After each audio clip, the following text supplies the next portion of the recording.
একটি সেন্টেন্সে যেটা বলা হয় ট্রেড ফ্যাসিলিটেশন, যেটা আমরা অলরেডি ডব্লিউটিওর কাছে কমিটেড 2021 সাল পর্যন্ত আমরা ট্রেড ফ্যাসিলিটেশন করব, আসলে তেমন কিছুই আমরা করিনি। এটাকে মুক্ত বাজার অর্থনীতিতে এটাকে একটা বাধা হিসাবে দেখা হয় এবং আসলেই একটা বাধা। আমরা ট্রেড ফ্যাসিলিটেশন আন্ডারে প্রথমত competition, internal competition, transportation, logistic, আমদানির যে যতগুলো বাধা আছে এগুলোকে, এই অবস্টাকেলগুলোকে দূর করা, আমাদের যে সার্টিফিকেশন বা অ্যাপ্রুভাল, আমলাতান্ত্রিক যে জটিলতা আছে এগুলোকে আমাদের ফ্রি করে আমাদেরকে টোটাল ট্রেডটাকে, ইম্পোর্ট ট্রেড এবং এক্সপোর্ট ট্রেডটাকে ফ্যাসিলিটেট করতে হবে। এইটা অনেক আলোচিত একটা জিনিস। যেমন ইজ অফ ডুইং বিজনেসের আন্ডারে 10টা ইন্ডেক্স আছে, এটার আন্ডারে আমরা স্পেসিফিক্যালি এগুলো নিয়ে অনেক আলোচনা করি। আপনাদের টেলিভিশন টক তো অনেকগুলো কথা বলেছি।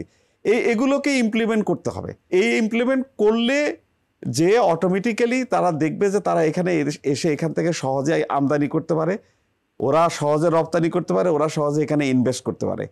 এটা ওই যে কথা মোয়াজ্জেম ভাই আর আমি প্রায় দুইজনে একই রকম কথা বললাম যে বাজার অর্থনীতির যে সুবিধাটা ওইটা ওদেরকে দিতে হবে, যদিও আমাদেরকে ওরা দিচ্ছে না। তবে এইখানে একটু বাড়তি কথা বলে রেখে আশ্বস্ত করার জন্য আমাদের দর্শকদেরকে, যে অনেক বিশেষজ্ঞ বলছেন যে ট্রাম্প যে সিস্টেমটা চালু করতে যাচ্ছে, নিজে প্রোটেকশন নিবে কিন্তু অন্যের মার্কেটে ফ্রি ট্রেড ফ্যাসিলিটি চায়, এই কনফ্লিক্টিং পলিসিটা ধরে রাখতে পারবে না, বেশি দিন ধরে রাখতে পারবে না। ওরা একটা জায়গায় যে ধাক্কা খাবে এবং আসলে ওই যে দ্বিতীয় বিশ্বযুদ্ধের পর থেকে যে আস্তে আস্তে আস্তে করে বিশ্বের যে বাজার অর্থনীতিটাকে আমেরিকায় নেতৃত্ব দিয়ে করে নিয়েছে, সেটাতে আবার তাকে ফিরে যেতে হবে।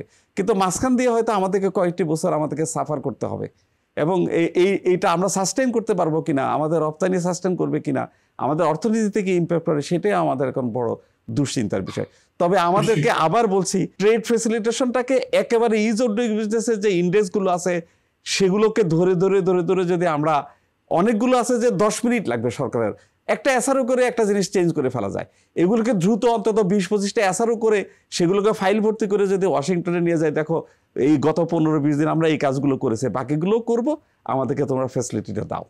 এটাই হবে আমাদের স্ট্র্যাটেজি।